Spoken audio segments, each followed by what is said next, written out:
هیڅ قیمت به دې هم نه وي کو جم دی وي دا دنیا به پس له مرګه به دې زار شي. الله اکبر کبیره. نن یو عهد کو ښه ویډیو به ټول شیر کوئ ښه یو عهد کو خفګان په څه باندې دی ښه خفګان په څه پکار دی. حضرت عمر رضی الله تعالی عنه چې کله وفات شو نو سعید رضی الله تعالی عنه ډیر جړل ډیر بانتهایی جړای کوله او سلګۍ والی یو ورته وی جناب وی په عمر رضی الله تعالی عنه باندې جاړیا ولې دا مرګ حق نه دی مرګ به ول راضی نه سو نبی دنیا نه تلې نه دی مرګ به نه راضی تو نعوذ بالله د الله په فیصلو باندې جاړي. مطلب دا سعید رضی الله تعالی عنہ ته وای نه وای په عمر باندې نه جاړم په اهل اسلام باندې جاړم. الله اکبر کبیره. د عمر غونتی د خلکو د معاشرې ته ډیر ضرورت و. عمر خلاړ عمر خلوی عالمو جناب دا خلق کندم شو کندم زه به درته ویم چې دا علما زمونږ نه ځي که نه قسم په الله چې مونږ کندمیږو مونږ په تیارو کې ګوره پرېوځو. مفتي صاحب به څومره مجلسونو ته تلي او څومره خبرې اترې به یې کړي. الله اکبر.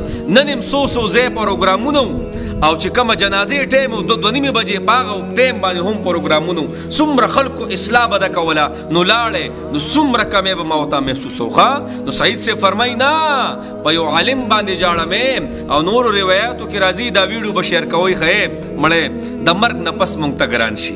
راځئ چې د علماو سره محبت شروع کړو اختلاف کو سره ساتو که نه یو حدودو کې ور ساتو کنزل ورته نه کوو جي دا وارثان دي د انبیاو.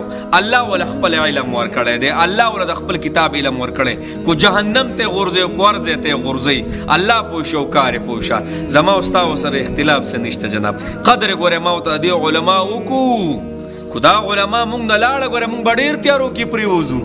زما جومات ته چې ماشوم راشي نو زما مولانا پکې دا نه کوي چې دا د نیشنلي زوی دی دا د پی ټی آی والا زوی دی دا د جمعیت والا زوی دی دا جمعه اسلامي والا زوی دی دا د پنجپیر زوی دی دا د الهادي زوی دی نه ټولو ته سبق ښیي جناب.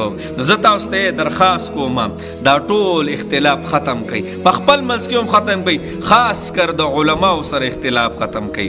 دا ګوره ما استانه به الله ګوره چوتۍ ښه او زه ته یو بله خبره کومې زر کسان مړه شي زر کسان عابدان عابد څه ته وایي تاسو پته نه عابد هغې ته وایي چې ټوله شپه عبادت کوي او ټوله ورځ روژه نیولي او نفلونه کوي او ذکرونه کوي دې ته عابد ګزار وایي عبادت کوونکې دا زر کسان مړه شي زر کسان الله پې دومره نه خفه کېږي. مفهوم داسې د حدیث مبارک چې یو عالم مړ شي که نه نو دا صدمه د زرو عابدانو نه سیوا ده ښه د علم دومره لوی مقام دی. نو راځئ د مرګ نه پس خو مفتي صاحب ډېر ګران شو جي ډېر ګران شو جناب.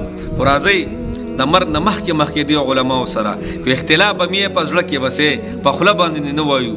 الله ډېر عجیبه عجیبه خبرې مې اورېدلي دي.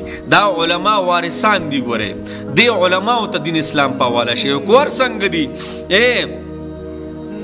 کو جهنم ته الله ارته کور سپې کوي. زما استاد پر دا حکم نشته چې ما ته بېدبي وکړو او کو بېدبي کو الله برانه چوتې ګورې کو دا علما زمونږ نه من نه لاړه نو یاد وساتئ ګورې ډېرو تیارو کې به پرېوځو جي ډېر عجیبه عجیبه تیارې به مخې ته راشي.